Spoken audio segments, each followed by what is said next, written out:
আসসালামু আলাইকুম। English textual গ্রামারের আরেকটি ক্লাসে সকলকে স্বাগতম। যে ক্লাসের টেক্সচুয়াল গ্রামার সম্পর্কে তোমরা ভিডিও চাও, তোমরা কমেন্টে জানাবে। আশা করি আমি সেই বিষয়ে ভিডিও বানানোর চেষ্টা করব ইনশাল্লাহ। তা আজকের ভিডিওটা চলো শুরু করা যাক। এখানে দেখো, প্রথমে একটা সেন্টেন্স দেয়া আছে। সেন্টেন্সে কি বলছে? উই। উই মানে আমরা, এবং ব্র্যাকেটের ভিতরে দুটি ভার্ব দেয়া আছে। ভার্বটা কি না সি। সি মানে হচ্ছে দেখা। এখানে আবার সেই মেইন ভার্বের সাথে আবার এস যুক্ত আছে, এবং তারপর লেখা আছে ট্রামস। ট্রামস মানে হচ্ছে ওই যে ছোট ছোট ট্রেন গাড়ি, যেগুলো হচ্ছে আমাদের কলকাতাতে দেখা যায়। কলকাতাতে যেগুলো দেখা যায় সেগুলোকে ট্রামস বলে। ইন কলকাতা, কলকাতাতে। এবার কথা হচ্ছে এই দুটো ভার্বের মধ্যে কোনটি সঠিক হবে? সি হবে না সিজ হবে? এইটা হচ্ছে আমাদের প্রশ্ন। এবার এই সঠিক উত্তরটা খুঁজে পেতে গেলে তোমাকে জানতে হবে এই সাবজেক্ট যেটা আছে, এই যে পার্সনটা, এটা কোন পার্সন আগে তোমাকে জানতে হবে। এই জন্য আমি তোমাদের আগেও বলেছি, যদি তোমাদের পার্সনের বিষয়ে কোনো ভিডিও চাই তাহলে আমাকে বলবে, আমি একটা পার্সনের সম্পূর্ণ ক্লাস করে তোমাদেরকে দেখিয়ে দেবো।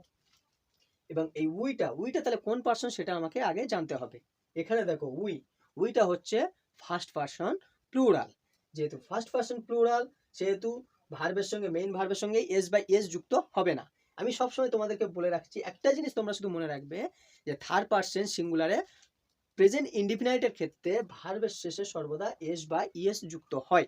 এটা প্রেজেন্ট ইনডিফিনাইটের থার্ড পার্সন সিঙ্গুলার থাকলে তবে, এটা তোমাদের মনে রাখবে।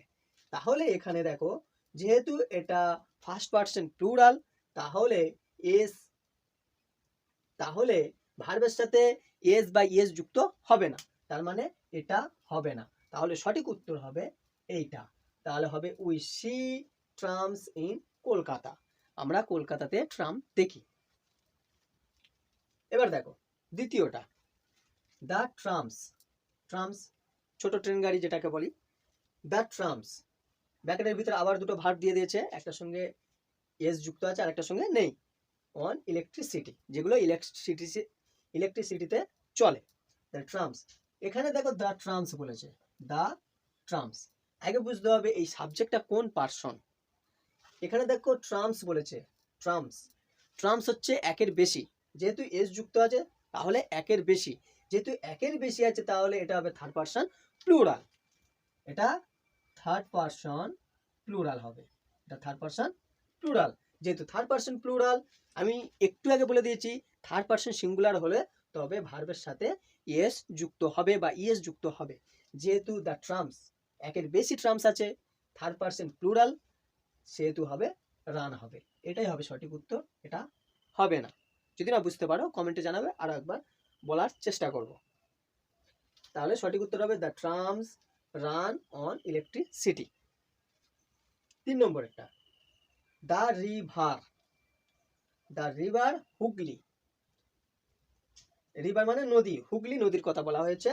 ব্র্যাকেটের ভিতর দেখো দুটি ভার্ব দেয়া আছে, একটার সঙ্গে এস যুক্ত আছে আর একটার সঙ্গে এস যুক্ত নেই। বিসাইড কলকাতা, কলকাতার পাশ। এবার বলছে দ্য রিভার নদীটি, দ্য রিভার হুগলি, হুগলি নদীটি ফ্লো হবে না ফ্লোজ হবে? ফ্লো মানে প্রবাহিত হওয়া। বিসাইড কলকাতা, কলকাতার পাশ দিয়ে। এবার বুঝতে হবে দ্য রিভার, এই যে সাবজেক্টটা, এটা কোন পার্সন তোমাকে আগে বুঝতে হবে। এটা কোন পার্সন তোমাকে আগে বুঝতে হবে। দ্য রিভার হুগলি, একটা হুগলি নদীর নাম বলেছে, যেহেতু একটাই বোঝাচ্ছে একটা হুগলি নদী, এটা হবে থার্ড পার্সন সিঙ্গুলার। এটা যেহেতু থার্ড পার্সন সিঙ্গুলার, চোখ বন্ধ করে আমি যে মেন ভার্ব থাকবে সে তার যে ভার্বের সঙ্গে এস বা ইএস যুক্ত থাকবে সেটা আমরা সঠিক উত্তর হিসেবে বেছে নেব। তাহলে সঠিক উত্তর হবে এটা। এটা হবে না, কারণ এটা হচ্ছে থার্ড পার্সন সিঙ্গুলার নাম্বার। এবার দেখো, তাহলে সঠিক উত্তর হবে the river Hooghly flows beside Kolkata. এটাই হবে সঠিক উত্তর। 4 নম্বরে দেখো, দ্য রিভার, রিভার মানে নদীটি, সেপারেট, সেপারেট মানে আলাদা করা। এখানে এস যুক্ত নেই, কিন্তু এখানে এস যুক্ত আছে। কলকাতা ফ্রম হাওড়া, যেটা কলকাতাকে হাওড়া থেকে বিচ্ছিন্ন করেছে বা আলাদা করেছে। সেপারেট মানে আলাদা করা বা বিচ্ছিন্ন করা। তাহলে দ্য রিভার, এটা কোন পার্সন আগে বুঝতে হবে। এই যে সাবজেক্টটা, এটা কোন পার্সন? দ্য রিভার হচ্ছে, যেহেতু একটা নদীর কথা বলেছে, তাহলে এটা হবে third person singular. Third person যেহেতু সিঙ্গুলার, তাহলে মেইন ভার্বের সাথে এস বা এস যুক্ত থাকলে সেটাই আমরা বেছে নেব।